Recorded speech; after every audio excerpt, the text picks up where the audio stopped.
आवाज नहीं आ रही। Assalamu alaikum. Assalamu alaikum, and I welcome you all to this online international conference, which is organized by Islamabad Institute of Conflict Resolution Politics. Today we have with us Dr. Nazir Hussain, Dr. Salma Malik, Dr. Hamit, and Dr. Waleed Rasool Sahib as the panelists, and moderator Ms. Salma Malik. So I'll hand over to Dr. Salma Malik for the session. Thank you very much, Sabah Sahiba.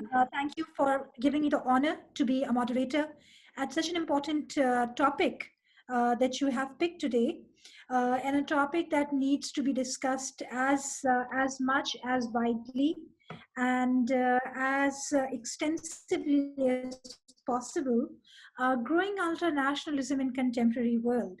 I'm most grateful not only to Sabah, but also to the Islamabad Institute of Conflict Resolution, which has taken the plunge to organize this webinar today on such an important and critical topic.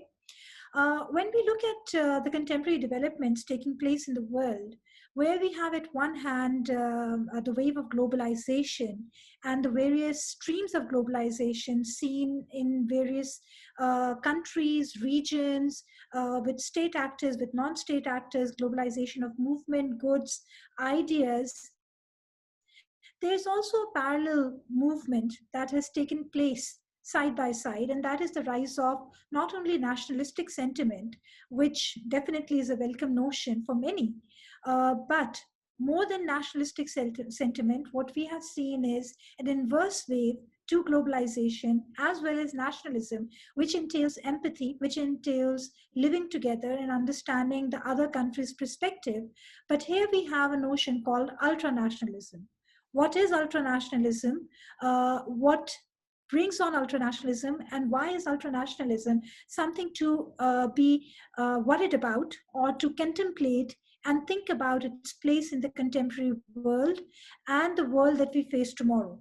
For this purpose, we have on our platform three eminent speakers, rather four eminent speakers, starting with one of the Pakistani speakers. We would have three speakers from different regions of the world, looking at this particular issue from their various perspectives and enlightening us all through this webinar, an international forum about this particular perspective. Without further ado, I would like to hand over the mic to my professor, my honorable professor and my senior at the Quaid-i-Azam University, Dr. Nazir Hussain Sahib. Dr. Nazir Hussain Sahib is a professor of international relations and at current serving as the dean and the senior most dean, Faculty of Social Sciences at the Quaid-i-Azam University, the premier university of the country, Islamabad. He was previously serving as the director, School of Politics and International Relations, Quaid-i-Azam University from year 2017 to 2020, and his association with the Quaid-i-Azam Universities runs as far as year 1985. He has also served as a senior research fellow on Middle East at the Institute of Strategic Studies, Islamabad, which is the policy think tank of the Ministry of Foreign Affairs. And he has been providing the ministry as well as the institute with critical inputs on the required subject. And he has an over 30 years of teaching, research, and administrative experience. He has a postdoctoral fellowship from French Institute of International Relations, IFRI, Paris. He is also a fellow of the Uppsala University, Henry L. Stimson Center, Washington, D.C. He has been a research associate with IICR. I'm impressed. And many other notions. Dr. Nazir today would be looking at the topic of growing ultranationalism and its implications on global politics. Dr. Saab, the mic is yours. Kindly enlighten us with your views. Thank you, Salma, for a very elaborative introduction. I myself am impressed by this introduction. I don't know whether I deserve it to be or not, but anyway, thank you, Sabah. We are impressed. Thank you Thank you, Papa, and thank you. It's a very, very interesting topic to us as students of international relations, and as human beings living in different parts of the world. And it's nice to see my counterpart from Turkey, Hamit Ersoy, and my dear student, Mr. Akil Abbas, and of course, Mr. Walid Rasool from Pakistan. It's a privilege to open the debate. We are all very much aware the concept of populism, the concept of ultra-nationalism, the concept of being very nationalistic in the world politics. But to me, my understanding, this is another transition in the global politics. It would not last for a long time. Because we have been, since the creation of the Westphalian state system, we have been seeing a lot of changes coming and going. And today we are living an era of uncertainties because of the digital revolution. Even in this COVID-19, we are, thanks to this COVID-19, we are mostly online now. So even this COVID-19 is a new normal, which will go away for the time being. But the important aspect of this international relation is that this ultra-nationalistic approach has been adopted as one of the tools by the international actors in order to perpetuate their point of view, or their ideology, or their perception of the world. It's just 2 decades old. It's not very new, very old. And although it started from many regions of the world, Europe, North America, South Asia, even I must say from Turkey or from Middle East, as a popular nationalistic or ultra-nationalistic approach to deal with the global politics. But at least it has 2 facets. One facet is the domestic facet. In order to win over the popularity of being racist, being ultra-nationalist, being pro-regime, or being pro to the ideology of the state, or the statist policy, like Mr. Putin has been propagating this through many manifestations. So even Mr. Trump is coming into power as America First was the slogan of the populist movement.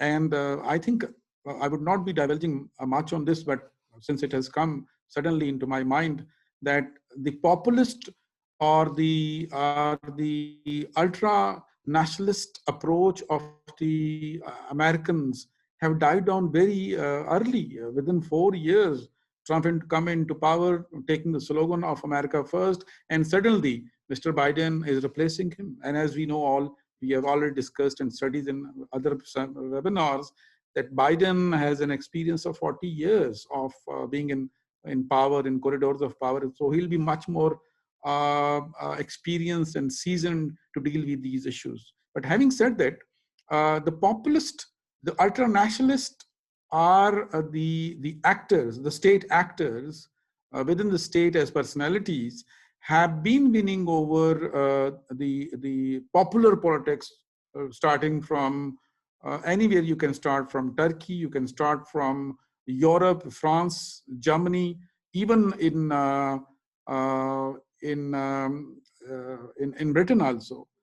But especially coming back to home, in our next door neighbor, we had this aspect from the Bharatiya Janata Party, its RSS ideology, ultra-nationalist approach of Mr. Modi. In fact, if we compare, although Dr. Salma is much more expert on South Asia, I should not be divulging much on South Asia, should be focused more on Middle East. But in South Asia, the RSS ideology is the ultra-nationalist ideology adopted by the BJP government. And as we know all, in the previous elections, the BJP won 2/3 majority, absolute 2/3 majority, to fulfill the agenda of the ultra-nationalist approach. They started from Ayodhya, they started from Hindutva, They started from so many other areas, whereby the ultra-nationalist approach in South Asian politics was much more engraved by this RSS ideology and by the character of Mr. Modi.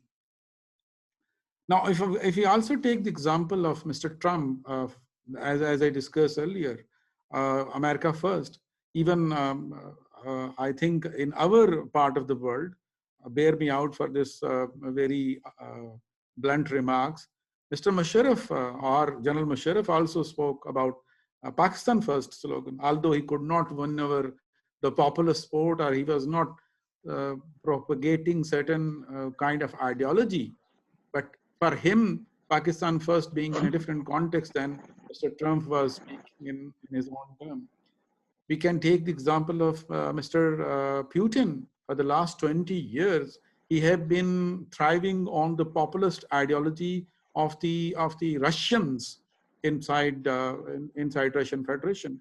We can also take the ideology or the populist movement from Turkey itself. Mr. Erdogan, subsequently for the last 2 decades, he have been playing with the popular politics.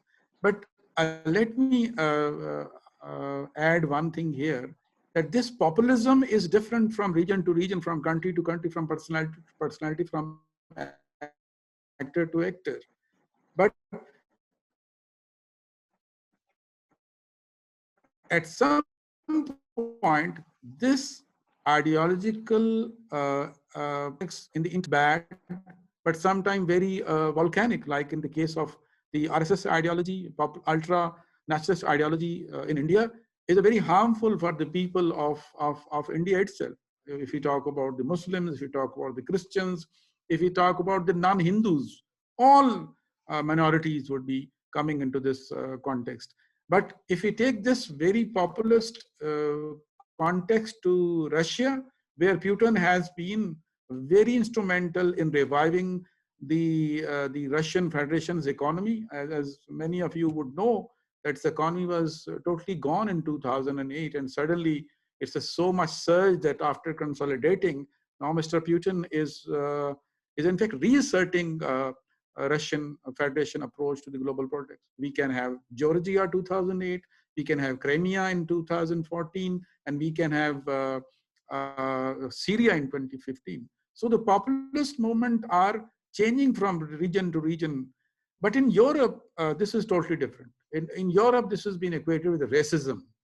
Unfortunately, I'm sorry for using this terminology, because the white supremacy, I'm not saying that in Europe it's a religion, but it's a race, that the white race or the white superiority must be guaranteed each and every time. And I've already written a very interesting piece for a foreign company, which says 2 important things. Protectionism, that in Germany, this is being called, now they have gone away from multiculturalism in Germany. They are mostly following now protectionism. And in Britain also, in UK also, after after this Johnson's coming into power, this racism, this white racism was also there. And therefore, they adopted a new policy of limited migration. Any person who is well versed with going and coming from Britain would be taking this into consideration, that now it was a pick and choose policy of migrating to Britain as a consequence of this white supremacy, or curtailing the influence of the other diasporas who are living in UK.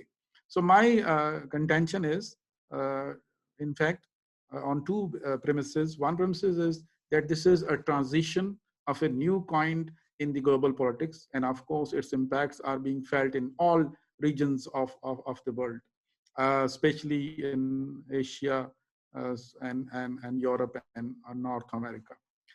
But mostly in Europe and Asia, I must say. This is important, another important aspect which just emerged, that this populism or this ultra-nationalism is not visible in China. This is very surprising. China is still moving on traditional mindset, traditional politics to project the power of Chinese through soft means, not through hard means, but through soft means. So my contention is that one, this ultra-nationalism starting in early 90s, now coming into full spectrum, is in fact being exploited, manipulated, used by the state actors, both state as an actor and the personality as an actor in different parts of the world. But this is manifested in different connotation in terms of their power politics, both domestically and internationally. And I've given many examples of this. But my other premise is that this is a transitionary period. It's not going to last long for a very long time, because my understanding and my humble opinion is that the going of Trump, if he accepts his defeat, this is very important also. And if Mr. Biden comes into power in January 2021 in the White House, in the Oval Office, then things will be much more different. So this would be the decline of this ultra-nationalism in the global politics, because we always look toward the West, to the United States of America, for anything which is politically, economically, socially very fashionable. Like we also adopted the same terminologies, same methods, and same techniques in globalization. Now, from globalization, we are coming back to nationalism, and this is, although we can also talk about subnationalism also, but this is the fundamental aspect of the global politics, which would remain in flux for the time being, because there are very less people available, very less. I'm looking towards Salma's notice, so I'm just a little bit going astray. Just last word, Salma. I know it's important to stick to the time limit, but last point is that this is transitionary in global politics, and it is not going to last for a very, very long time. But there are lessons for us as students of international relations. There are lessons for global actors to behave sensibly, responsibly, and for the sake of the peace and stability of the entire world. Thank you, Salma, and thank you, Sabah, and all of you for listening to my stray thoughts in this very important topic. Thank you so much, Professor Nazir Hussain Saab, and my apologies. Now I know why Sabah was so keen to hand over the moderation task to me, because she could not say no to such illustrious personalities. And Sabah, once I go back to work tomorrow, this message is going to be pretty tough on me. But I'm sure Dr. Nazir Hussain is more than abiding when it comes to the time limits and all. Extremely grateful to you, sir, for trying to capture this extremely complex factor in the stipulated 15 minutes. Our next eminent speaker for today is Professor Dr. Hamit Ersoy.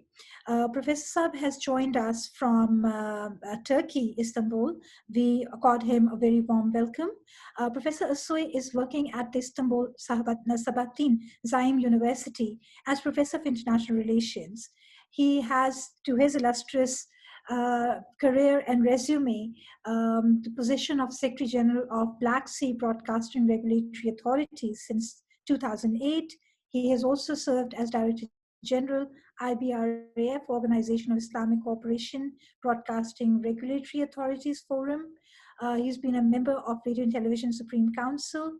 Dr. Ersoy technically holds a degree in international relations from University of Durham, England, and he has also served on the faculty panel of political science department of University of Ankara. At the moment, Professor Ersoy is joining us from Ankara. We accord him a very warm welcome. I'm doing gross injustice not to be reading up his entire resume, but as I said, if I read the resumes, those alone would take 15 to 20 minutes. Amongst his publications, if I may take another minute, he had the Black Sea Basin, 2008 to 2018, a book which was published in 2019, and several illustrious publications. He has researched on human rights, democracy, Turkey-EU relations, and a whole range of issues. Professor Ersoy, welcome to the forum, and the mic is yours for the next 15 minutes. Thank you very much. And thank you for keeping the resume a bit short. Thank you. May I share the screen with you? Do you see my screen now? So I share the screen. Can you see it? Disable parties. You disable the participant to share the screen. So if you let me share the screen, I will share my PowerPoint presentation, which will be better for the audience. Now I am disabled to do it. Professor Sab, we'll just do that within a minute. Okay. Can you kindly ask technical staff at your end? Okay. They're in the process of changing the settings. All right. So, well, by the time that they enable me to get in to share this slide with you, I would like to thank you for inviting me to such a well-timely webinar. And it is a great honor for me to be with such distinguished speakers talking on a very timely subject, which is a great threat to the mankind, actually. And I would like to thank my brother Nazir Hussain, who talked about the Westphalian Treaty and on several other issues. And he briefly talked about the journey of mankind from globalization to the ultra-nationalism, which I am going to concentrate on, actually. I think you are able to see my slides now. Yes, we can. Okay, the outline of my speech will be covering a conceptual framework and the current state of affairs for the ultra-nationalism and its consequences on nation state, on Muslims, and on the mankind in general. So I am not going to keep it long by simply having the definition of ultra-nationalism. As you can see, it's becoming a very popular ideology worldwide, and it's threatening the existing nation states and in general, and the Muslims in particular. And globalization has been another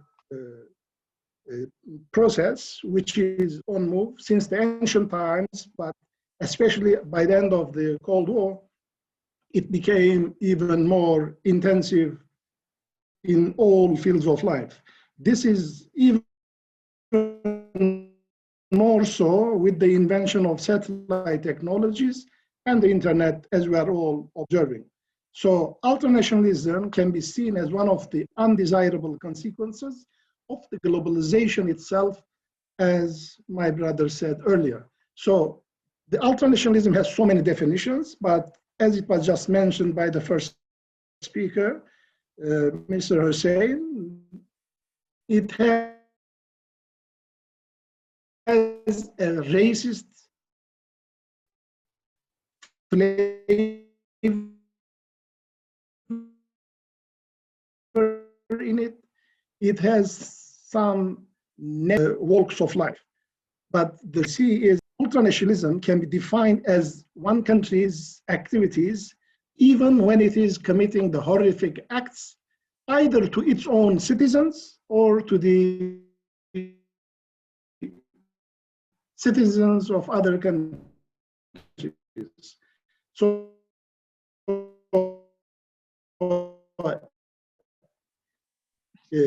feature party, this is how we should approach.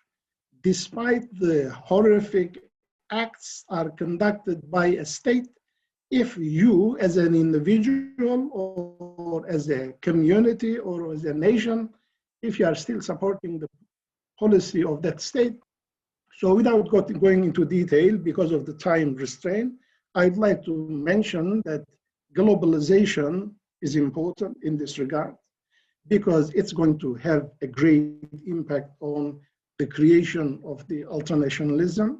That's why I would like to give the full definition of the globalization. It's a process of interaction and integration among the people, a process driven by international trade and investment,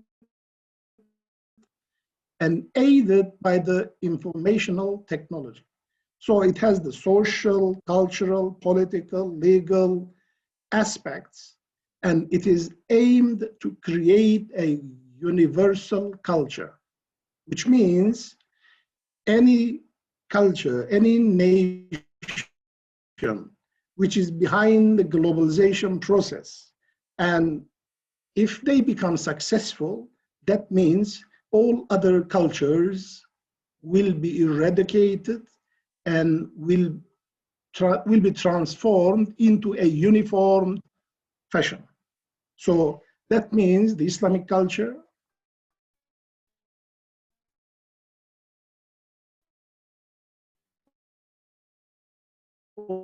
or all other cultures will be eradicated from the world, and one, either American, Western, careful.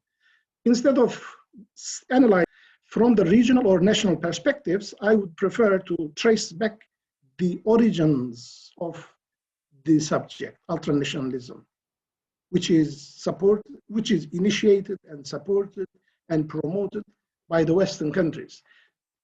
Its roots go back to the system of the United Nations. When the United Nations system was created, it was initially designed to promote the international peace, which I would say so-called peace, because the peace that they would understand as peace, not peace for others. And second, preserve the existing states, which means the existing states that they themselves allowed them to exist on Earth. As you know, tens of states became independent long after the creation of the United Nations itself. And third, to preserve existing state is important. And in relation with this, we have the balance. We have one of the other initial objective of the United Nations is to balance the major powers.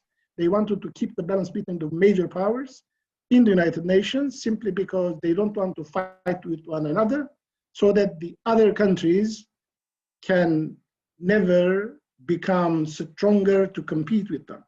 And finally, and the most relevant aspect of their initial objective was to contain the nationalism within the post-colonial borders. So that means, in short, if they are the Western countries are colonial powers, that means they will not let any nation within those colonized territories to become independent, to become nationalist.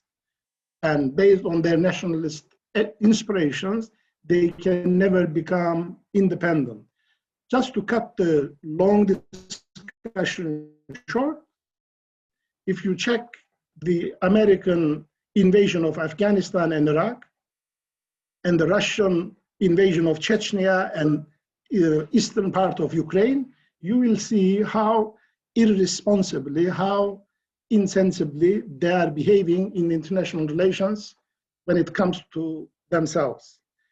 But let's see the theoretical aspect of the ultranationalist ideas. As Brother Nazir Hussain said, we have a long journey from globalization to ultranationalism. Once again, I would call it infamous vicious circle. First, we had the nation states, then we had the globalization process, and when the globalization became a threat to the nation states, they started to defend, to create, and to promote the macro-nationalism, which I would call state nationalism or official nationalism of the states. And then this encouraged the creation of the ultra-nationalism. And of course, this caused to the emergence of the micro-nationalism within every nation state. So this is the journey of this vicious circle. Shortly, the nation states started to defend themselves by adopting official nationalism, and then official nationalism attempted to suppress the domestic ethnic nationalism. The ethnic nationalism started to threaten the nation state from within. So the nation states became squeezed between the ethnic nationalist movements and the globalist movements themselves, which is supported by the multinational corporations. So the war between ultra-nationalist movements, which are secretly supported by the nation states against globalization, and the globalist movement, which are supported by the multinational corporations as part of their globalization and digitalization policies. And this war and its consequences are going to shape the future of global politics in the future. And this is not very much promising for the mankind, actually. So the Muslims can adopt the concept of comprehensive regional sovereignty in the face of globalization, and it is only then they may become able to effect the process by the universal values of Islam through the integration of all Muslim nations. If they can do it, they will become successful in defending themselves against the globalization and will start to effect the globalization process with their own values. So to have the discussion in a clearer picture, here we have 3 stages: state nationalism, macro-nationalism, and the emergence of macro-nationalism of ethnic or sectarian groups. And then you can see how it is manifested or how it is reflected in the policies of the major powers, like USA, as we can see in the Black Lives Matters slogan recently. Within the EU, you can see the French suppression of the ethnicities and the Muslims in the surroundings of Paris city itself even. And in Austria and Hungary, we have seen them on many occasions regarding the recently. And Russia, as I mentioned earlier, we can see that how tough they can become when it comes to the Muslim in Chechnya and Crimean Tatars. And in Sino-India, we have the Jammu Kashmir issue, and in Xinjiang, we have Turkomans who are suffering from ultra-nationalist movements and the official state nationalism of the state themselves. So what are the consequences of ultra-nationalism? For the nation states, ultra-nationalism has been seriously damaging the social, cultural, economic, and political life in the whole world, but especially in the nation states. And it's so difficult for them to resist the ultra-nationalist movements, but especially since the end of Cold War, it became even more difficult, and they are facing the threat of disintegration and dismantling, as it happened in Yugoslavia, as it happened in the Soviet Union, and so on and so forth. For the Muslims, the Muslims have been the victims of ultra-nationalism, Islamophobia, and xenophobia, as we all know, since a long time. But it has become even more true after 9/11 events, because the white supremacism became the general popular ideology in the Western world and even beyond, actually.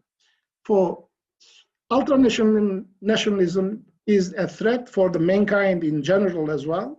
And I would like to mention that, in fact, the ultra-nationalists are a very limited number of people, but because they are well organized and because they are secretly supported by the a certain number of states, it is difficult to handle the issue, and it goes beyond the control of such states as well, as it was the case in Norway and New Zealand when tens of peoples were killed by certain, just by few terrorists. So in conclusion, in order to stay within the time limit, I have certain conclusions of my own to share with you. The Muslim intellectuals and academia need to invent and utilize their own concepts in order to become able to read the universe and the world in accordance with our own perspective and put an end to the intellectual dependence on the outside world in general and the Western world in particular. Otherwise, there is no way out. We have to create our own perception of the world. That's the only. Political leaders of the Muslim countries need to realize that the ultra-nationalist policies that they adopt and pursue are more divisive. Instead of creating and consolidating the unity, the more nationalistic policies you adopt and implement, the more divided you become. If they do understand this point, then they will be probably more tolerant to their own sub